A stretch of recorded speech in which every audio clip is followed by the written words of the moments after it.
ಇಲ್ಲಿ ಪಾತಿರ್ಲಿ ಬೊಳ್ದುದ ಕಪ್ಪುದ ನಂಬರ್ದ ನಂಬರ್ ಓ ವೇದಿಕೆ ಕಾರ್ಯಕ್ರಮ ಒಂದುಂಡು ಅಂದ್ ಒಂತೆ ಬಡ್ದು ಬಿಡ್ಲೆ ಇತ್ತ ಮಿನಿಸ್ಟರ್ ಪಾತಿರ ಉಂಡು ಎಂಗ್ಲಿಗೆ ಒಂತೆ ಪಾತಿರ ಬಿಡ್ಲೆ ಹಾವು ಬುಕ್ಕ ನಿಗ್ಲಿ ಇಡೀ ದಿನ ಪಾತಿರ್ಲಿಲ್ಲ ಬಯ್ಯ ಮುಟ್ಟ ಹಾವು ಹೌದಾ ಇವತ್ತು 40ನೇ ವರ್ಷದ ವಿಜಯ ವಿಕ್ರಮ ಜೋಡುಕರೆ ಕಂಬಳ ಅತ್ಯಂತ ಯಶಸ್ವಿಯಾಗಿ ಉಪ್ಪಿನಂಗಡಿಯಲ್ಲಿ ನಡೀತಾ ಇದೆ. ಈ ಕಂಬಳ ನಡೀಬೇಕಿದ್ರೆ ಬಹುಶಃ ಬರೀ ಈ ಕಂಬಳವನ್ನು ಆಯೋಜನೆ ಮಾಡುವವರ ಒಬ್ಬರ ಕೈಯಿಂದ ಸಾಧ್ಯ ಇಲ್ಲ. ಇದನ್ನು ರಾತ್ರಿ ಹಗಲು ನಿರ್ವಹಣೆ ಮಾಡುವವರು ಅವರ ಪ್ರಮುಖ ಕೆಲಸ ಈ ಕಂಬಳದಲ್ಲಿ ಇದೆ. ಆನಂತರ ಕಂಬಳ ಪ್ರೇಮಿಗಳು, ಕಂಬಳ ಕೋಣ ಕಟ್ಟುವವರು, ಅದರ ಯಜಮಾನರುಗಳು, ಅದರ ಜೊತೆಯಲ್ಲಿ ಬರುವಂಥವರು ಎಲ್ಲರೂ ಸೇರಿದರೆ ಮಾತ್ರ ಈ ಕಂಬಳವನ್ನು ಮಾಡಲಿಕ್ಕೆ ಯಶಸ್ವಿಯಾಗಿ ಮಾಡಲಿಕ್ಕೆ ಸಾಧ್ಯ. ನಾವು ನಿಮಗೆಲ್ಲರಿಗೂ ಗೊತ್ತಿದೆ, ನಾನು ಇವತ್ತು ಯಾಕೆ ಕನ್ನಡದಲ್ಲಿ ಮಾತಾಡ್ತಾ ಇದ್ದೇನೆ ಅಂತ ಹೇಳಿದ್ರೆ, ನಮ್ಮ ಆತ್ಮೀಯರಾದ ಸತೀಶ್ ಜಾರಕಿಹೊಳಿ ಅವರು ಬಂದಿದ್ದಾರೆ. ಅವರು ನನ್ನ ಹತ್ರ ಹೇಳಿದ್ದಾರೆ, ಮೊದಲ ಬಾರಿಗೆ ನಾನು ಕಂಬಳವನ್ನು ನೋಡ್ತಾ ಇದ್ದೇನೆ. ಅವರು ಇವತ್ತು ಬೆಳಿಗ್ಗಿಂದ ನಾವು ಮಧ್ಯಾಹ್ನದಿಂದ ನಾವು ಜೊತೆಯಲ್ಲಿದ್ದೇವೆ. ಇಡೀ ಒಬ್ಬ ಶಾಸಕನು ಯಾವ ರೀತಿ ಒಬ್ಬ ಮಂತ್ರಿ, ಅದು ಕೂಡ ಸೀನಿಯರ್ ಮಂತ್ರಿ, 6 ಸಲ ಗೆದ್ದು ಬಂದವರು ಯಾವ ರೀತಿ ಇರಬೇಕು ಅಂತ ಬಹುಶಃ ಇಡೀ ರಾಜ್ಯದ ಜನತೆಗೆ ತೋರಿಸುವಂಥ ಕೆಲಸವನ್ನು ಅವರು ಇವತ್ತು ಮಾಡಿದ್ದಾರೆ. ನಾವು ಮಾನಿಲಕ್ಕೆ ಹೋಗಿದ್ವಿ, ಒಂದು ಬ್ರಿಡ್ಜನ್ನು ನೋಡಲಿಕ್ಕೆ, ಒಂದು ಸೇತುವೆಯನ್ನು ನೋಡಲಿಕ್ಕೆ ಮಾನಿಲಕ್ಕೆ ಹೋಗಿದ್ವಿ. ಅಲ್ಲಿ ಹೋಗುವಾಗ ಸುಮಾರು 200-300 ಮೀಟ್ರ್ ಕೆಳಗಡೆ ನದಿಗೆ ಇಳಿಬೇಕಿತ್ತು.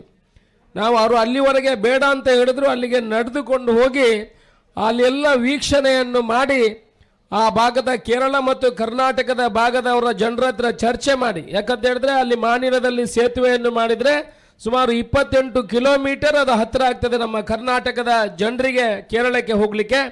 ಅದನ್ನು ಹೋಗಿ ಆ ನದಿಯ ಹತ್ರ ಹೋಗಿ ಅದನ್ನು ವೀಕ್ಷಣೆ ಮಾಡುವಂಥ ಆ ಚಿತ್ರ ವಿಡಿಯೋಗಳನ್ನು ನೋಡಿದರೆ ಮಾತ್ರ ನಿಮಗೆ ಗೊತ್ತಾಗಬಹುದು, ಹೊರತು ನಾನು ಬಾಯಲ್ಲಿ ಹೇಳಿದ್ರೆ ಗೊತ್ತಾಗಲಿ. ಆ ರೀತಿ ಆ ತಲಾಮಟ್ಟದಲ್ಲಿ ಹೋಗಿ ಅಲ್ಲಿ ಜನರನ್ನು ಜನರಲ್ಲಿ ಹೋಗಿ ಅವರನ್ನು ಭೇಟಿ ಮಾಡುವಂಥ ಕೆಲಸವನ್ನು ಕೂಡ ಮಾಡಿದ್ದಾರೆ. ನಮಗೆಲ್ಲ ಅವರು ಮಾರ್ಗದರ್ಶಕರು.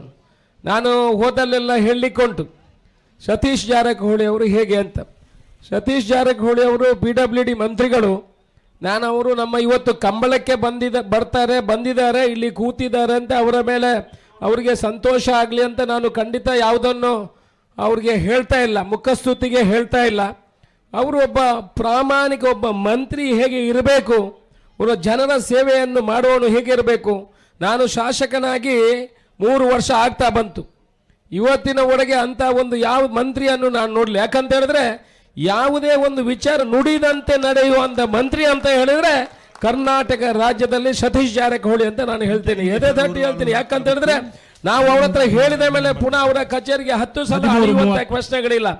224 ಶಾಸಕರಿಗೂ ಕೂಡ ನ್ಯಾಯ ಕೊಡುವಂಥದ್ದು, ಅವರು ಶಾಸಕರು ಹೋಗಿ ಕಾಡಿ ಬೇಡುವಂಥ ಪ್ರಚಾರ ಇಲ್ಲದೆ ಇವತ್ತು ಅನುದಾನವನ್ನು ಕೊಡುವಂಥ ಕೋಟಿಗಟ್ಟಲೆಯಲ್ಲಿ ಅನುದಾನವನ್ನು ಕೊಟ್ಟವಂಥ ಕರ್ನಾಟಕ ರಾಜ್ಯದ ಮಂತ್ರಿಗಳು ಒಬ್ಬರು ಇದ್ರೆ ಅದು ಸತೀಶ್ ಜಾರಕಿಹೊಳಿ ಅಂತ ಹೇಳ್ತೇವೆ.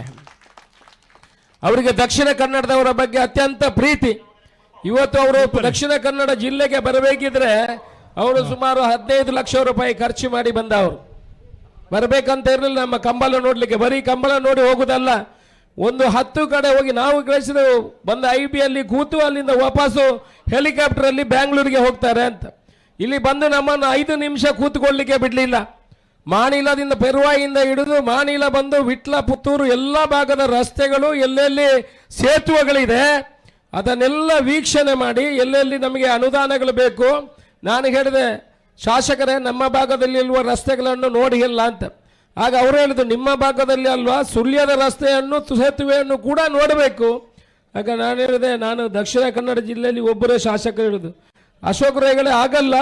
ಈ ರಾಜ್ಯ ಅಭಿವೃದ್ಧಿ ಆಗಬೇಕಿದ್ರೆ ನಮ್ಮ ರಾಜ್ಯದ ಎಲ್ಲ ತಾಲೂಕುಗಳನ್ನು ನೋಡಬೇಕು, ಅಲ್ಲಿಗೂ ಕೂಡ ಆದ್ಯತೆಯನ್ನು ಕೊಡುವಂಥ ಕೆಲಸವನ್ನು ಮಾಡಬೇಕು.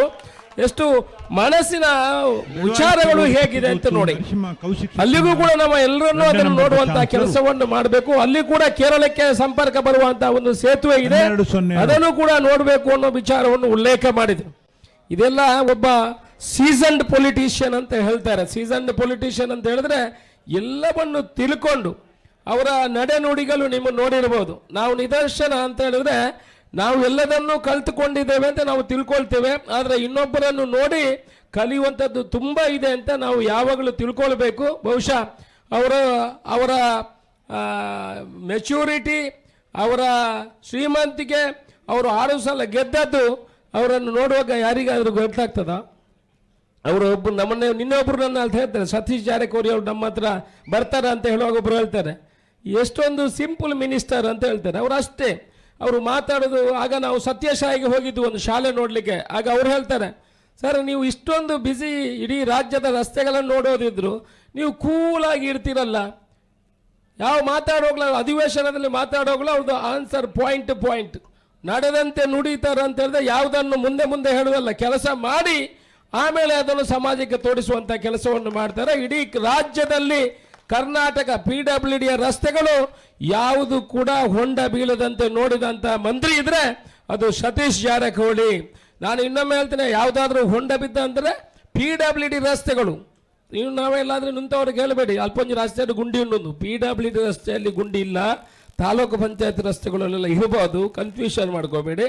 ಯಾವುದು ಕೂಡ ಆ ರೀತಿ ಇಡೀ ಕರ್ನಾಟಕದ ರಾಜ್ಯ ರಸ್ತೆಗಳು, ಸೇತುವೆಗಳು, ನಮ್ಮ ದಕ್ಷಿಣ ಕನ್ನಡ ಜಿಲ್ಲೆಗೆ ಬೇಕಾದಂಥ ಇದು ಫುಟ್ ಬ್ರಿಡ್ಜ್, ಕಾಲು ಸಂಘವನ್ನು ಕೂಡ ಅತ್ಯಂತ ಸಂಖ್ಯೆಯಲ್ಲಿ ಕೊಟ್ಟವರು ಸತೀಶ್ ಜಾರಕಿಹೊಳಿ ಅವರು. ಇವತ್ತು ನನ್ನ ಅಣ್ಣನ ಸ್ಥಾನದಲ್ಲಿ ನಿಂತು ಈ ಕಾರ್ಯಕ್ರಮಕ್ಕೆ ಬಂದು ಶುಭವನ್ನು ಹಾರೈಸುವಂಥ ಕೆಲಸವನ್ನು ಮಾಡ್ತಾರೆ. ಇಡೀ ದಕ್ಷಿಣ ಕನ್ನಡ ಜಿಲ್ಲೆಯ ಜನರ ಪರವಾಗಿ, ಉಡುಪಿ ಮತ್ತು ದಕ್ಷಿಣ ಕನ್ನಡ ಜಿಲ್ಲೆ ಮತ್ತು ಇಡೀ ರಾಜ್ಯದ ಜನರ ಪರವಾಗಿ ನಿಮಗೆ ಪುತ್ತೂರಿನ ಮಾಲಿಂಗೇಶ್ವರ ಒಳ್ಳೇದು ಮಾಡಲಿ, ಶಾಸ್ತ್ರಲಿಂಗೇಶ್ವರ ದೇವರು ಒಳ್ಳೇದು ಮಾಡಲಿ, ಎಲ್ಲರ ಪರವಾಗಿ ನಿಮಗೆ ಶುಭವನ್ನು ಕೂಡ ಹಾರೈಸುವಂಥ ಕೆಲಸವನ್ನು ಮಾಡ್ತೇವೆ. ಕಂಬಳದ ಬಗ್ಗೆ ಹೇಳಬೇಕಿದ್ರೆ ನಿಮಗೆಲ್ಲ ಗೊತ್ತಿದೆ, ನಾನು ಹೇಳಬೇಕಂತ ಇಲ್ಲ.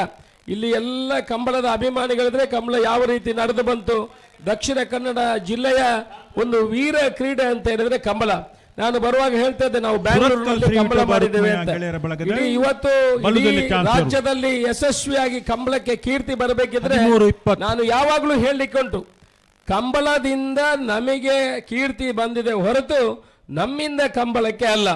ಕೆಲವರೆಲ್ಲ ಏನು ತಿಳ್ಕೊಂಡಿದ್ದಾರೆ ಅಂತ ಹೇಳಿದ್ರೆ ನಮ್ಮಿಂದ ಕಂಬಳ ಆಗಿದೆ ಅಂತ ಹೇಳ್ತಾರೆ. ಹೌದು, ಕಂಬಳದಿಂದ ನಮಗೆ ಕೀರ್ತಿ. ಇವತ್ತು ಅಶೋಕ್ ರೈ ಬ್ಯಾಂಗ್ಳೂರಿಂದ ಕಂಬಳ ಮಾಡಿದ್ರಿಂದ ನನಗೆ ಕಂಬಳ ಅಂತ ಗುರುತಿಸೋಯ್ತು ಹೊರತು ನನ್ನಿಂದ ಕಂಬಳಕ್ಕೆ ಅಂತ ಅಲ್ಲ. ಅದನ್ನು ನಾವು ಸ್ವಲ್ಪ ಬದಲಾವಣೆ ಮಾಡುವಂಥ ಅವಶ್ಯಕತೆಗಳು ಇದೆ. ಇವತ್ತು ನಾವು ಯಾವತ್ತು ಬ್ಯಾಂಗ್ಳೂರಿನಲ್ಲಿ ಕಂಬಳ ಮಾಡಿದಿವಿ, ಹೈಕೋರ್ಟ್, ಸುಪ್ರೀಂ ಕೋರ್ಟ್ ಬೇರೆ ಬೇರೆ ಕಡೆ ಹೋಗಿ ಇವತ್ತು ಮೊನ್ನೆ ತಾನೇ ಬ್ಯಾಂಗ್ಳೂರಿನಲ್ಲಿ ಕೂಡ ಮಂಗಳೂರಿನಲ್ಲಿ ಕಂಬಳ ಮಾಡಬಾರ್ದು ಅಂತ ಪೇಟೆದವರು ಏನು ಹೈಕೋರ್ಟ್ ಮೆಟ್ಲೇರಿದ್ರು. ಹೈಕೋರ್ಟ್ನಲ್ಲಿ ಕೂಡ ನಮಗೆ ವಿಜಯ ಸಿಗುವಂತ, ಜಯ ಸಿಗುವಂತ ಕೆಲಸಗಳಾಗಿದೆ. ಆನಂತರ ಸುಪ್ರೀಂ ಕೋರ್ಟ್ಗೆ ಪುನಃ ಫೈಲ್ ಮಾಡಿದ್ರು. ಸುಪ್ರೀಂ ಕೋರ್ಟ್ ಅಲ್ಲೂ ಕೂಡ 5 ಜನರ ಬೆಂಚ್ ಇವರನ್ನು ಅಡ್ಮಿಷನ್ ಲೆವೆಲ್ ಅಲ್ಲಿ ಅದನ್ನು ಹೊರಗೆ ತಳ್ಳುವಂತ ಕೆಲಸವನ್ನು, ರಿಜೆಕ್ಟ್ ಮಾಡುವಂತ ಕೆಲಸವನ್ನು ಮಾಡಿ, ಇನ್ನು ಈ ರಾಜ್ಯದ, ಈ ದೇಶದ ಯಾವ ಭಾಗದಲ್ಲಿ ಕೂಡ ಕಂಬಳ ಮಾಡಲಿಕ್ಕೆ ಈ ಮಂಗಗಳು ತಡೆದುಕೊಡ್ತಾ ಇದ್ರು. ಈ ಮಂಗಗಳಿಂದ ಅದು ಸಾಧ್ಯ ಆಗಲಿಲ್ಲ. ಮಂಗಗಳಂದ್ರೆ ಪೇಟೆದವರು, ಅವ್ರಿಗೇನು ಉದ್ಯೋಗ ಇಲ್ಲ. ಇಲ್ಲಿಗೆಲ್ಲಾದರೂ ಕಂಬಳದಲ್ಲಿ ನೇತಾಡ್ಕೊಂಡು ಇರ್ತಾರೆ, ನಿಮಗೆ ಗೊತ್ತೇ ಆಗೋದಿಲ್ಲ. ಕಂಬದಲ್ಲಿ ನಿಂತ್ಕೊಂಡು ವಿಡಿಯೋ ಮಾಡ್ತಾ ಇರ್ತಾರೆ. ಕೋರ್ಟಿಗೆ ಕೊಡ್ಬೋದು, ಅಲ್ಲಿಗೆ ಕೋರ್ಟಿಗೆಲ್ಲ ಕೊಟ್ಟದ್ದೆಲ್ಲ ಕೊಟ್ಟಾಯಿತು. ನಾವು ಅತ್ಯಂತ ಸಂತೋಷದ, ಯಾಕಂತ ಹೇಳಿದ್ರೆ ನಾನು ಹೋದಲ್ಲಿ ಹೇಳ್ತೀನಿ, ಈ ಕಂಬಳಕ್ಕೆ ದೇವರ ಅನುಗ್ರಹ ಇದೆ. ಕಂಬಳಕ್ಕೆ ದೇವರ ಅನುಗ್ರಹ ಯಾಕೆ ಇದೆ ಅಂತ ಹೇಳಿದ್ರೆ, ಯಾವ ಕೋರ್ಟಲ್ಲಿ ಕೂಡ ಅವರ ಕೆಲಸ ನಿಲ್ಲಿಲ್ಲ. ಯಾವ ಸರ್ಕಾರ ಬಂದರೂ ಕೂಡ ಅವರು ಕಂಬಳಕ್ಕೆ ಸಹಕಾರ ಮಾಡುವಂಥ ಕೆಲಸವನ್ನು ಮಾಡಿದರು. ಈ ಹಿಂದೆ ನಾನು BJPಯಲ್ಲಿರುವಾಗ ಇಲ್ಲಿ ಕಾಂಗ್ರೆಸ್ ಸರ್ಕಾರ ಇದ್ದಾಗ ಸಿದ್ದರಾಮಯ್ಯನವರ ಕಾಲದಲ್ಲಿ ಅದನ್ನು ಏನು ಬೇರೆ ತುರ್ತು ಅಧಿವೇಶನ ಕಾನೂನು ಮಂತ್ರಿ ಹೆಂಚಿನ ಕಡೆ ಬೇರೆ ಸುಗ್ರೀವಾಜ್ಞೆ ಮಾಡುವ ಮುಖಾಂತರ ನಾನು ಸುಗ್ರೀವಾಜ್ಞೆ ಮಾಡುವ ಮುಖಾಂತರ ಅದನ್ನು ಕೇಂದ್ರಕ್ಕೆ ಕಳಿಸಿಕೊಡುವಂತಹ ಕೆಲಸ ಮಾಡಿದರು. ಆಗ ಅಲ್ಲಿ BJP ಸರ್ಕಾರ ಇದ್ರೂ ಕೂಡ ಅವರು ಕೂಡ ಅದನ್ನು ಪಾಸ್ ಮಾಡಿ ಪ್ರೆಸಿಡೆಂಟ್ ಆಫ್ ಇಂಡಿಯಾಕ್ಕೆ ಕಳಿಸಿ ಅದನ್ನು ವ್ಯವಸ್ಥೆ ಕಂಬಳದ ಪರವಾಗಿ ಮಾಡುವಂಥ ಕೆಲಸವನ್ನು ಮಾಡಿದರು. ಎಷ್ಟೋ ಸಾವಿರ ಜನ ಮಂಗಳೂರಿನಲ್ಲಿ ಸೇರಿ ಕಂಬಳವನ್ನು ಹೋರಾಟ ಮಾಡುವಂಥ ಕೆಲಸವನ್ನು ನಾವು ಮಾಡಿದ್ವಿ. ಎಲ್ಲ ಪಕ್ಷಾತೀತವಾಗಿ ಈ ಕಂಬಳಕ್ಕೆ ಸಹಕಾರವನ್ನು ಮಾಡ್ತಾರೆ. ಕೆಲವರು ಕಂಬಳದ ಬಗ್ಗೆ ಯಾಕೆ ಮಾತಾಡೋದಿಲ್ಲ ಅಂತ ಹೇಳಿದ್ರೆ ಸುದ್ದಿ ಅಲ್ಲ, ಯಾವ ಸುದ್ದಿ ಆದ್ರೂ ಆಗುವುದು ಮರೆ, ಕಂಬಳದವರ ಸುದ್ದಿ ಬೇಡ. ಹತ್ತೂರು ಯಾಕಂದ್ರೆ ಮನ್ಮಥ ರಾಜಕೀಯ ಜಯಶೆಟ್ಟನ ಭಜನೆ ವ್ಯಕ್ತಿಗಳು ನಂಬರ್ದ ಕೂಡ ಬಲ್ಲ ಚಾನ್ಸ್ ದರ್ಲು. ಕಂಬಳದಿಂದ ಆಶೀರ್ವಾದ ಆಗಿದೆ. ಈಗ ಯಾರೆಲ್ಲ ಕಂಬಳ ಮಾಡಿದ್ದಾರೆ ಹತ್ತೂರು ಅವರೆಲ್ಲ ಮನ್ಮಥ ಜಯಶೆಟ್ಟನ ರಾಜಕೀಯದಲ್ಲೂ ಕೂಡ ಉನ್ನತ ಸ್ಥಾನಮಾನಗಳಿಗೆ ಹೋಗಿದ್ದಾರೆ. ಎಷ್ಟೋ ಜನ ನೀವು ತಗೊಳ್ಬೇಡಿ. ಅದೇ ನಾನು ಹೇಳಿದೆ ಅಂತ ಹೇಳ್ಬಿಟ್ಟು ಇನ್ನು ಎಲ್ಲೆಲ್ಲಿ ಗದ್ದೆಯಲ್ಲಿ ಕಂಬಳ ಮಾಡ್ಲಿಕ್ಕೆ ಹೋಗಬೇಡಿ, ಅಷ್ಟು ಸುಲಭ ಇಲ್ಲ. ಈಗ 30-25 ಲಕ್ಷ ರೂಪಾಯಿ ಆಗಿದೆ, ಈಗ 50 ಲಕ್ಷ ರೂಪಾಯಿ ಖರ್ಚಿಗೆ ಬೇಕು. ಬೊಮ್ಮರ ಬೆಟ್ಟು ಸಮಯನೂ ಇಲ್ಲ ಇಲ್ಲಿ. ಯುವ ಬಾಂಧವರನ್ನ ಇದಕ್ಕೆ ಬಲ್ಲ time ಚಾನ್ಸ್ ಕೊಡ್ಲಿಕ್ಕೆ. ದರ್ಲು. ಈಗ ಮಾಡಿದವರು ಬೊಮ್ಮರಪಟ್ಟಿ ಯುವ ಬಾಂಧವರನ್ನ ವರ್ಷಕ್ಕೆ 2-3 ಕಂಬಳಗಳು ಬಲ್ಲ. ಜಾಸ್ತಿ ಆಗ್ತಾ ಇದೆ. ಆದ್ರೆ ಚಾನ್ಸರ್ಲು ಇದು ಬೊಮ್ಮರಪೆಟ್ಟು. ರೈತಾಪಿ ವರ್ಗದ 12-18. ಕ್ರೀಡೆ. ರೈತರು, ನಾನು ಯಾವಾಗಲೂ ಹೇಳ್ತೇನೆ, ರೈತರು ಅಂತ ಹೇಳಿದ್ರೆ ನಾವು ಎದೆ ತಟ್ಟಿ ಹೇಳಬೇಕು. ಮಂತ್ರಿಗಳೇ, ಒಂದು ಕೋಣದ ಜೊತೆ 25-30 ಜನ ಬರ್ತಾರೆ, ಎಲ್ಲ ರೈತರು, ಎಲ್ಲ ಬಡವರು. ಒಂದು ಕೋಣವನ್ನು ಸಾಕಬೇಕಿದ್ರೆ ಅವರಿಗೆ ವರ್ಷಕ್ಕೆ ಒಂದು 10 ಲಕ್ಷ ರೂಪಾಯಿಗಳು ಬೇಕು. ಒಂದು ಕೋಣವನ್ನು ಕಂಬಳಕ್ಕೆ ಓಡಿಸುವವರಿಗೆ 5-6 ಲಕ್ಷ ರೂಪಾಯಿ ಕೊಡಬೇಕು. ಅದನ್ನು ಮಕ್ಕಳನ್ನು ಸಾಕಿದಾಗೆ ಕೊಡ್ತಾರೆ. ಅದಕ್ಕೆ ದಿವಸಕ್ಕೆ 2 ಸಲ ಮಸಾಜ್ ಮಾಡೋದು, ಅದಕ್ಕೆ ಬೇರೆ ಬೇರೆ ವ್ಯವಸ್ಥೆಗಳು, ಅದಕ್ಕೆ ಸ್ನಾನ ಮಾಡಲಿಕ್ಕೆ ಸ್ವಿಮ್ಮಿಂಗ್ ಪೂಲ್ನ ವ್ಯವಸ್ಥೆ, ಫ್ಯಾನಿನ ವ್ಯವಸ್ಥೆ. ಮಕ್ಕಳಿಂದ ಪ್ರೀತಿಯಿಂದ ಈ ಕೋಣವನ್ನು ಸಾಕುವಂತ ಕೆಲಸ ಮಾಡ್ತಾರೆ. ನೀವು ಅಲ್ಲಿ ನೋಡಿದ್ರೆ ಒಂದೊಂದು ಕೋಣದ ಸುತ್ತ 25-30 ಜನ ಇರ್ತಾರೆ. ಇವರಿಗೆ ಒಂದು ಇದರ ಕಂಬಳದ ಒಂದು ಅಭ್ಯಾಸ, ಅವರಿಗೆ ಅವರು ಕಂಬಳಕ್ಕೆ ಹೋಗುವಂಥದ್ದು ಒಂದು ಅಭ್ಯಾಸವಾಗಿ ಮಾರ್ಪಾಡಾಗಿದೆ. ಎಲ್ಲ ರೈತಾಪಿ ವರ್ಗದವರು, ಅವರಿಗೆಲ್ಲ ಪ್ರತಿ ವರ್ಷ ಈ ಒಂದು ಸೀಸನ್ ಅಲ್ಲಿ ಒಂದು 24 ಅಧಿಕೃತ ಕಂಬಳಗಳು ನಡೀತದೆ. ಸರ್ಕಾರ ಕೂಡ ಈ ಸಲ ಕರ್ನಾಟಕ ಸರ್ಕಾರದಿಂದ 1,15,00,000 ರೂಪಾಯಿಗೆ ಈಗಲೇ ಮಂಜೂರು ಕೊಡುವಂತ ಕೆಲಸವನ್ನು ಕೂಡ ಮಾಡಿದೆ. ಒಂಜಿ ತಾಟಿ ಕೂಡ ಬೊಟ್ಟು ಜರತ್ತೆ 1,15,000 1,15,00,000 ಅದು ಕೊಡ್ಜಿ. ನಾನು ಕೊಡದಿದ್ರೆ ಇವರು ಬೈತಾರೆ. ಹೇಗೆ ಗೊತ್ತಾ, ಇತ್ತ ಫಸ್ಟ್ ಕಂಬಳ ಹೊಡಿತ ಕೊಡ್ದಟ್ಟು ಒಡೆಗೆ ಊರಲ್ಲ ಓರೋಣಿ. ಈ 1 ರೂಪಾಯಿ ಕೊಡದಿದ್ರೆ ಬೈಯುವ ಸ್ಟೈಲ್ ನೋಡ್ಬೇಕು. ಈಗ 1,15,00,000 ಕೊಡ್ತಾರೆ ಅಂತ ಹೇಳಿದ್ರೆ ಚಪ್ಪಾಳೆ ಅಲ್ಲ ಬಿಟ್ಟು ಎಂಕ ಬಡ್ಚಿ ಆ ಕೊರೋನಾ ಸರ್ಕಾರ ಏರ್ಲ ಆಗೋಡಾಗಲಿ ಕೊರೋನಾಗ್ಲಿ ಚಪ್ಪಾಳೆ ಅಲ್ಲ ಬಿಟ್ಟಲೆ ಐದಲ್ಲ ದುಡ್ಡು ಕೊರ್ರೆಜ್ಜೆ ಕೊಡ್ದಾಟ ಮಲ್ಪಗೆ ಉಂತಲಿ ರೋಡಿನಲ್ಲಿ ಆಯ್ತು ನಿಂಚ. ಈಗ ಕೋಳಿ ಅಂಕ ಮಾಡಬೇಕು ಅಂತ ಅವ್ರು ಹೇಳುದು. ಮಿನಿಸ್ಟರ್ ಇದ್ದಾರೆ, ಅವರು ಒಂದು ಮಾತು ಹೇಳಿದರೆ ಎಲ್ಲ ಆಗ್ತದೆ. ಕೋಳಿ ಅಂಕ, ಜೂಜು ಮಾಡುವ ಕೋಳಿ ಅಂಕಕ್ಕೆ ಅನುಮತಿ ಇಲ್ಲ. ಜೂಜು ಇಲ್ಲದೆ ಇರುವಂಥ ಕೋಳಿ ಅಂಕಕ್ಕೆ, ಸಾಂಪ್ರದಾಯಿಕ ಕೋಳಿ ಅಂಕಕ್ಕೆ ಅನುಮತಿ ಕೊಡಬೇಕು ಅಂತ ಈ ಸಲ ಪ್ರಶ್ನೆನೂ ಕೂಡ ಹಾಕಿದೆ. ಒಂದು ಕಮಿಟಿಯನ್ನು ಕೂಡ ಮಾಡಿದ್ದಾರೆ. ಕೋಳಿ ಅಂಕ ಕೂಡ ನಮ್ಮ ಹಕ್ಕೆ, ಕೋಳಿ ಅಂಕ ಏನು ಬೇಡ ಅಂತ ಹೇಳಲಿಕ್ಕಿಲ್ಲ. ಕೋಳಿ ಅಂಕ ಕೂಡ ನಮ್ಮ ಸಾಂಪ್ರದಾಯಿಕ ಕ್ರೀಡೆನೇ. ಇಲ್ಲಿ ಪಕ್ಕದ ಕೇರಳದಲ್ಲಿ ಮಾಡೋದಿಲ್ವಾ, ಎಲ್ಲಿ ಮಾಡೋದಿಲ್ಲ, ಆಂಧ್ರ ಪ್ರದೇಶದಲ್ಲಿ ಮಾಡೋದಿಲ್ವಾ. ಆದರೆ ಜೂಜು ರಹಿತವಾಗಿ ಅದನ್ನು ಜೂಜು ರಹಿತ ಅಂತ ಮಾಡಬೇಕು. ಜೂಜು ಇದ್ದ ಅಂತ ಹೇಳಿದ್ರೆ ಮಹಿಳೆಯರೆಲ್ಲ ಎದ್ದು ಬಿಡ್ತಾರೆ, ಮತ್ತೆ ಪೂರ ಕೋರ್ಟ್ ದುಡ್ಡು ಕಟ್ಟಿದ ಖಾಲಿ ಮಲ್ಪೆ ಅಂತ. ಹಾಗೆ ಜೂಜು ರಹಿತವಾದ ಕೋಳಿ ಅಂಕವನ್ನು ಮಾಡುವಂಥ ಕೆಲಸಕ್ಕೆ ಮುಂದಿನ ದಿವಸಗಳಲ್ಲಿ ಅದರಲ್ಲೂ ಕೂಡ ಸರ್ಕಾರಕ್ಕೆ ಪರ್ಮಿಷನ್ ಕೇಳುವಂಥ ಕೆಲಸವನ್ನು ಮಾಡ್ತೇವೆ. ಯಾಕಂತ ಹೇಳಿದ್ರೆ ರೈತಾಪಿ ವರ್ಗದವರು ಒಂದು ಕೋಳಿಯನ್ನು ಸಾಕಿ ವರ್ಷ ಪೂರ್ತಿ ಅದನ್ನು ಬಾರಿ, ಕೋಳಿ ಕೂಡ ಅತ್ಯಂತ ಪ್ರೀತಿಯ ಒಂದು ಪಕ್ಷಿ. ಅದು ಮನೆಯಲ್ಲಿ ಇದ್ದರೆ ಅದನ್ನು ತಗೊಂಡು ಹೋಗೊಮ್ಮೆ ಕೋಳಿ ಅಂಕೆ ತಗೊಂಡು ಹೋಗೋದು. ಆ ಕಡೆಯಿಂದ ಒಂದು ಕೋಳಿ ಸಿಕ್ಕಿದ್ರೆ ಅದನ್ನು ಫಸ್ಟ್ ಕ್ಲಾಸ್ ತಂದು ಸಾರು ಮಾಡಿ ತಿನ್ನುವುದು. ಕೋಳಿ ಹೋದರೆ ತಲೆಗೆ ಒಂದು ಕೈ ಇಟ್ಕೊಂಡು ಬಂದು ಹೆಂಡತಿಗೆ 2 ಬೈದು ಮಲಗುವುದು. ಇದೆಲ್ಲ ಮಾಮೂಲಿ ಇದ್ದದ್ದು. ಅದಕ್ಕೆ ಅದು ಕೂಡ ಒಂದು ಸಾಂಪ್ರದಾಯಿಕ ಕ್ರೀಡೆ, ಅದನ್ನು ಕೂಡ ಮಾಡುವಂಥ ಕೆಲಸ ಮುಂದಿನ ದಿವಸಗಳಲ್ಲಿ ಮಾಡ್ತೇವೆ. ಕಂಬಳ ಕೂಡ ನಮ್ಮ ಆಸ್ತಿ ಕಂಬಳ. ನಾವು ಇನ್ನಷ್ಟು ಈ ಸಲ ಕೂಡ ಬ್ಯಾಂಗ್ಳೂರಿನಲ್ಲಿ, ಇವತ್ತು ನಾವು ಬ್ಯಾಂಗ್ಳೂರಿಗೆ ಹೋಗೋಕೆ ಹೇಳ್ತಾರೆ ಬ್ಯಾಂಗ್ಳೂರಿನವರು. ಮುಖ್ಯಮಂತ್ರಿಯವರು ಕೂಡ ಮೊನ್ನೆ ಹೇಳ್ತಾ ಇದ್ರು, ಬ್ಯಾಂಗ್ಳೂರಿನಲ್ಲಿ ಮಾಡಬೇಕು, ಮೈಸೂರಿನಲ್ಲಿ ಕಂಬಳ ಮಾಡಬೇಕು, ಶಿವಮೊಗ್ಗದಲ್ಲಿ ಮಾಡಬೇಕು. ಇವತ್ತು ಜಾರಕಿಹೊಳಿ ಅವರು ಬಂದಿದ್ದಾರೆ. ಅವರು ಮನಸ್ಸು ಮಾಡಿದರೆ, ಅವರು ಹೇಳಿದರೆ ಅವರ ಊರಲ್ಲಿ ಕೂಡ ಒಂದು ಕಂಬಳವನ್ನು ಮಾಡಿ ಇಡೀ ಊರಿನವರನ್ನು ಕರೆಯುವಂಥ ಕೆಲಸ ಕೂಡ ನಾವು ಜೊತೆಯಲ್ಲಿ ಮಾಡ್ತೇವೆ. ನೀವು ಅನುಮತಿ ಮಾಡಿದರೆ ಅಲ್ಲಿಯೂ ಕೂಡ ಒಂದು ಕಂಬಳವನ್ನು ತೋರಿಸುವಂಥ ಕೆಲಸವನ್ನು ಕೂಡ ಮಾಡುವಂಥ ಪ್ರಯತ್ನವನ್ನು ಮಾಡಬಹುದು ಅನ್ನೋ ಮಾತನ್ನು ಹೇಳಿ, ಕಂಬಳಕ್ಕೆ ನೀವೆಲ್ಲ ಬಂದಿದ್ದೀರಿ. ಎಲ್ಲ ನಮ್ಮ ಕಂಬಳ ಆಯೋಜಕರು ಇರ್ಬೋದು, ಅವರ ಹೆಸರು ಹೇಳಿ ಕಡಂಬರಿ ಇದ್ದಾರೆ, ಅಲ್ಲಿ ನಮ್ಮ ರಾಜೀವ್ ಶೆಟ್ಟರು, ಬಾಕಿ ಎಲ್ಲ ಒಬ್ಬೊಬ್ಬರ ಹೆಸರು ಹೇಳಲಿಕ್ಕೆ ಹೋಗುದಿಲ್ಲ. ಅವರೆಲ್ಲ ಸೇರಿ ನಾಳೆ ಸಾಯಂಕಾಲವರೆಗೆ ನಡೆಯುವಂತಹ ಈ ಕಂಬಳಕ್ಕೆ ಸಹಕಾರ ಕೊಡುವಂತ ನಿಮಗೆ ಒಟ್ಟಿನಲ್ಲಿ ಎಲ್ಲರೂ ಸೇರಿ ಕಂಬಳವನ್ನು ಅತ್ಯಂತ ಒಳ್ಳೆಯ ರೀತಿಯಲ್ಲಿ ಅದಕ್ಕೆ ರೂಪುರೇಖೆಯನ್ನು ಕೊಡುವಂತಹ ಕೆಲಸವನ್ನು ಮಾಡಿ ಆದಷ್ಟು ಬೇಗ ಮುಗಿಯುವ ತರ ಒಂದು ನಾಳೆ ಬೆಳಿಗ್ಗೆ ಮಧ್ಯಾಹ್ನ ಭಾಷಣ ಜೀರ್ಣ ಭಾಷಣ ಲೇಟ್ ಆಗಿ ನಾಳೆ ಬೆಳಿಗ್ಗೆ ಒಂದು ಮಧ್ಯಾಹ್ನದವರೆಗೆ ಅದನ್ನು ಮುಗಿಸುವಂತಹ ಕೆಲಸವನ್ನು ಮಾಡಿದ್ರೆ ಇನ್ನಷ್ಟು ಕಂಬಳ ಪ್ರೇಮಿಗಳಿಗೆ ಸಂತೋಷ ಆಗ್ತದೆ. ಅಶೋಕ್ ರೈ ಯಾವಾಗಲೂ ಈ ಕಂಬಳದ ಜೊತೆ ಇರ್ತಾನೆ. ಕಂಬಳಕ್ಕೆ ಏನೇನು ಸರ್ಕಾರದಿಂದ ತಿಳಿಬೇಕಾ ತುಳುವಿಗೆ ಏನು ತುಳು ಭಾಷೆಗೆ ಏನೇನು ಸರ್ಕಾರದಿಂದ ಸಿಗಬೇಕಾ ಅದಕ್ಕೆಲ್ಲ ಹೋರಾಟ ಮಾಡುವಂತ ಕೆಲಸವನ್ನು ಮಾಡ್ತೇವೆ. ತುಳು ಭಾಷೆಯ ಬಗ್ಗೆ ಒಂದು ಮಾತನ್ನು ಹೇಳಿ ನಾನು ಮುಗಿಸ್ತೇನೆ. ಇವತ್ತು ತುಳು ಭಾಷೆಯನ್ನು ನಾನು ಯಾವತ್ತು ಈ ಶಾಸಕನಾಗಿ ಅಧಿವೇಶನಕ್ಕೆ ಹೋಗಿದ್ದೇನಾ, ಮೊದಲನೇ ದಿವಸ ನಾನು ತುಳು ಭಾಷೆಯನ್ನು ಈ ಕರ್ನಾಟಕದ ರಾಜ್ಯದ ಹೆಚ್ಚುವರಿ ಭಾಷೆಯನ್ನಾಗಿ ಮಾಡಬೇಕು ಅಂತ ಅಧಿವೇಶನದಲ್ಲಿ ಮಾತಾಡಿದ್ದೇನೆ. ಇವತ್ತು ಅದಕ್ಕೆಲ್ಲ ಒಂದು ಹಂತ ಬಂದು ಅದು ಸರ್ಕಾರದ ಒಂದು ಅನುಮತಿಗಾಗಿ ಕಾಯ್ತಾ ಇದೆ. ಮುಂದಿನ ದಿವಸಗಳಲ್ಲಿ ತುಳು ಭಾಷೆಯನ್ನು ನಮ್ಮ ರಾಜ್ಯದ 2ನೇ ಹೆಚ್ಚುವರಿ ಭಾಷೆಯನ್ನಾಗಿ ಸರ್ಕಾರ ಮಾಡ್ತದೆ. ಅದನ್ನು ಖಂಡಿತ ನಾವು ಮಾಡುವಂತ ಕೆಲಸವನ್ನು ಮಾಡ್ತೇವೆ. ಇದಕ್ಕೆ ಯಾವುದೇ ಅನುದಾನಗಳಿಲ್ಲ. ಅದರ ಮೇಲೆ ಇವತ್ತು ನಿಮಗೆಲ್ಲ ಗುರುತಿರಬಹುದು, ತುಳು ಭಾಷೆ ಮಾತಾಡುವ ಮಕ್ಕಳಿಗೆ, ನಮ್ಮ ಮಕ್ಕಳಿಗೆ ಸರ್ಕಾರಿ ಕಾಲೇಜಿನಲ್ಲಿ, ಮೆಡಿಕಲ್ ಕಾಲೇಜಿನಲ್ಲಿ ಸೀಟ್ ಇತ್ತು. ಇದೀಗ ಇದೆಯಾ? ಈಗಲೂ ಮಣಿಪಂದೆ ಕುಳ್ಳಿ ದಾಲ ಇಜ್ಜಂದೆ ಆಪುಂಡಿಗ್ಲಿ ನಮ್ಮ ಮಕ್ಕಳಿಗೆ, ತುಳು ಭಾಷೆ ಮಾತಾಡುವ ಮಕ್ಕಳಿಗೆ ಒಂದು 25 ಸೀಟಿನವರೆಗೆ ಮೆಡಿಕಲ್ ಕಾಲೇಜಿನಲ್ಲಿ ಸೀಟ್ ಇತ್ತು. ಈಗ ಎಲ್ಲ ಯೂನಿವರ್ಸಿಟಿ ಮಾಡಿ ಎಲ್ಲಿಯೂ ಡೀಮ್ಡ್ ಯೂನಿವರ್ಸಿಟಿ ಮಾಡಿ ಯಾವ ಕಾಲೇಜುಗಳಲ್ಲೂ ಮೆಡಿಕಲ್ ಸೀಟ್ ಇಲ್ಲ. ಒಂದೇ ಒಂದು ಶಾಲೆಯಲ್ಲಿ ಕಾಲೇಜಿನಲ್ಲಿ ಸೀಟ್ ಇರುವಂಥದ್ದು. ನಾವು ಕೂಡ ನಮ್ಮ ವಿಚಾರವನ್ನು, ನನ್ನ ಬೇಡಿಕೆಯನ್ನು ಕೊಡಬೇಕಾಗ್ತದೆ. ಈ ಭಾಗದಲ್ಲಿ ಇರುವಂತಹ ಸರ್ಕಾರಿ ಮೆಡಿಕಲ್ ಕಾಲೇಜುಗಳಲ್ಲಿ ತುಳು ಮಾತಾಡುವವರಿಗೆ ಈ ಹಿಂದೆ ಇದ್ದಂಥ ರಿಸರ್ವೇಶನ್ ಇದೆ, ಅದನ್ನು ಮುಂದಿನ ದಿವಸಗಳಲ್ಲಿ ಕೊಡುವಂಥ ಒತ್ತಡವನ್ನು ಕೇಂದ್ರ ಮತ್ತು ರಾಜ್ಯ ಸರ್ಕಾರಕ್ಕೆ ಹೇಳಿ, ರಾಜ್ಯ ಸರ್ಕಾರ ಈಗಲೇ ನಾವು ಮುಖ್ಯಮಂತ್ರಿಯವರ ಗಮನಕ್ಕೆ ತಂದಿದ್ದೇವೆ. ಅವರು ಹೇಳಿದರೆ ಯೂನಿವರ್ಸಿಟಿ ಗೈಡ್ಲೈನ್ ಪ್ರಕಾರ ಏನಂತೆ ಅದನ್ನು ಸಾಧಕ ಬಾಧಕವನ್ನು ಚರ್ಚೆ ಮಾಡಿ ಮಾಡುವಂಥ ಕೆಲಸವನ್ನು ಮಾಡ್ತೇವೆ ಅನ್ನೋ ವಿಚಾರವನ್ನು ಹೇಳಿದರೆ, ನಾವೆಲ್ಲ ಸೇರಿ ನಮ್ಮ ಮಕ್ಕಳಿಗೆ ಇವತ್ತು ಏನು ರಿಸರ್ವೇಶನ್ ಇತ್ತು ತುಳು ಮಾತಾಡುವ ಮಕ್ಕಳಿಗೆ ಮೆಡಿಕಲ್ ಕಾಲೇಜಿನಲ್ಲಿ, ಅದನ್ನು ವಾಪಸ್ ತಗೊಳ್ಳುವಂಥ ಕೆಲಸಗಳು ಕೂಡ ಆಗಬೇಕು.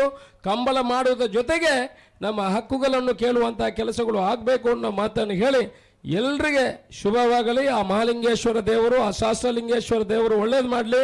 ಪುತ್ತೂರಿಗೆ ಮೆಡಿಕಲ್, ನಮ್ಮ ಪುತ್ತೂರಿನ ಅಭಿವೃದ್ಧಿ ಬಗ್ಗೆ ನಾನು ಹೇಳಲಿಕ್ಕೆ ಹೋಗುವುದಿಲ್ಲ. ಮೆಡಿಕಲ್ ಕಾಲೇಜ್ ಬಂದಿದೆ, ಗ್ರೌಂಡ್ ಸುಮಾರು 9 ಕೋಟಿ ರೂಪಾಯಿಯಲ್ಲಿ ಗ್ರೌಂಡ್ ಮಾಡುವಂಥ ಕೆಲಸಗಳಾಗಿದೆ. RTO ಟ್ರ್ಯಾಕ್ ಬಂದಿದೆ, 1600 ಕೋಟಿ ರೂಪಾಯಿಯಲ್ಲಿ ಕುಡಿಯುವ ನೀರು. ಶ್ರೀಕಾಂತ್ ಭಟ್ನ ಮೂಜನೆ ನಂಬರ್ದ ಬಲ್ಲ ಬಲ್ಲ ಚಾನ್ಸ್ ದೇರ್ಲು ನಂದಳಿಕೆ ಶ್ರೀಕಾಂತ್ ಭಟ್ನ ಮೂಜಿ ನಂಬರ್ದ ಕೇರಳ ಮಾತ್ರ. ಪುತ್ತೂರು ಉಪ್ಪಿನಂಗಡಿ ರಸ್ತೆಗೆ ಸುಮಾರು 50 ಕೋಟಿ ರೂಪಾಯಿಗಳನ್ನು ನಮ್ಮ ಸತೀಶ್ ಜಾರಕಿಹೊಳಿ ಅವರು ಅದಕ್ಕೆ ಮಂಜೂರು ಮಾಡಿದ್ದಾರೆ. 4 ಲೈನ್ ಕಾಂಕ್ರೀಟ್ ರಸ್ತೆಗಳಾಗ್ತಾ ಇದೆ. ಈಗ ತಾನೇ ನಾವು ಕಬಕದಿಂದ ವಿಟ್ಲದಿಂದ ಬರ್ತಾ ಇರುವಾಗ ಕಬಕದಿಂದ ವಿಟ್ಲಕ್ಕೆ ಹೋಗುವಂತ ರಸ್ತೆಗೆ ಸುಮಾರು 22 ಕೋಟಿ ರೂಪಾಯಿಗಳ ಅನುದಾನವನ್ನು ಮಂಜೂರು ಮಾಡಿದ್ದಾರೆ ಕಾಂಕ್ರೀಟ್ ರಸ್ತೆಗೆ. ಅದರ ಮಧ್ಯದಿಂದ ಸೇತುವೆಗಳಿಗೆ ಕೂಡ ಮಾಡುವ ಭರವಸೆಯನ್ನು ಕೊಟ್ಟಿದ್ದಾರೆ. ಮುಂದಿನ ದಿವಸದಲ್ಲಿ ಕಬಕದಿಂದ ವಿಟ್ಲಕ್ಕೆ ಹೋಗಲಿಕ್ಕೆ ಇರುವಂತ 7.5 ಕಿಲೋಮೀಟರ್ ಅನ್ನು ನೀವು 4 ನಿಮಿಷದಲ್ಲಿ ಅಲ್ಲಿ ರೀಚ್ ಆಗುವಂತಹ ಕೆಲಸಗಳು ಆಗ್ತದೆ. ಅದನ್ನು ಕೂಡ ಕಾಂಕ್ರೀಟ್ 4 ಲೈನ್ ರಸ್ತೆಯನ್ನು ಮಾಡುವ ಕೆಲಸವನ್ನು ಮಾಡ್ತಾರೆ. ಈ 2.5 ವರ್ಷದಲ್ಲಿ ಬರೀ PW ಇಂದ ಸತೀಶ್ ಜಾರಕಿಹೊಳಿ ಅವರು ನಮಗೆ 248 ಕೋಟಿ ರೂಪಾಯಿಗಳ ಅನುದಾನವನ್ನು ಪುತ್ತೂರು ವಿಧಾನಸಭಾ ಕ್ಷೇತ್ರಕ್ಕೆ ಕೊಟ್ಟಿದ್ದಾರೆ. ನಿಮಗೆ ಅಭಿನಂದನೆಗಳು ಸರ್, ಒಳ್ಳೆಯದಾಗಲಿ. ನಾವೆಲ್ಲ ನಿಮ್ಮ ಅನುಯಾಯಿಗಳು, ನೀವು ಏನು ಕೆಲಸಗಳನ್ನು ಹೇಳ್ತೀರಾ ಖಂಡಿತ ನಾವು ಮಾಡಲಿಕ್ಕೆ ಬದ್ಧರಿದ್ದೇವೆ. ಇಡೀ ದಕ್ಷಿಣ ಕನ್ನಡ ಜಿಲ್ಲೆಯ ಪರವಾಗಿ ನಿಮಗೆ ಮತ್ತೊಮ್ಮೆ ಅಭಿನಂದನೆ ಹೇಳಿ ಈ ಕಾರ್ಯಕ್ರಮಕ್ಕೆ ಬಂದು ತುಂಬಾ ಸಂತೋಷ ಆಗಿದೆ. ಮಳೆ ಬಂದದ್ರಿಂದ down to earth person beautification ಏನು ಬೇಕಿಲ್ಲ, ನೀವು ಬಂದದಕ್ಕೆ ತುಂಬಾ ಸಂತೋಷ ಆಗಿದೆ ಅಂತ ಹೇಳಿ ಎಲ್ರಿಗೂ ಶುಭವನ್ನು ಹಾರೈಸಿ ನನ್ನ ಮಾತನ್ನು ಮುಗಿಸ್ತೀನಿ. ಜೈ ಹಿಂದ್.